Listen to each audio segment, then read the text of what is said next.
Amerado, let me ask you, would you travel the distance because sex is involved? Yes, I will. Well, how far would you go because of sex? I remember I've slept on the Sunyani Road, Man Council, because I went to see a girl, and the girl had no room. She was living with her parents, and it was like 2 a.m. I wouldn't get a car, so I had to sleep at the police barrier.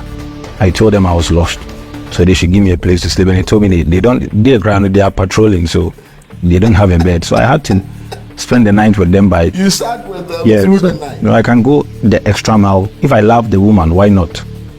And I'm a fan of And sex. this is because of sex? Yeah, I'm a fan of sex. You love sex? Yes, I love sex. Yeah. Where was the girl through the night? She was home with her parents. She left me because we were teenagers. There was no way they were going to allow her to come out. So we had a chit chat. She went inside and I couldn't get her back. Travel the distance for the tour. The sex didn't happen, but when you were going, didn't you know you needed a room?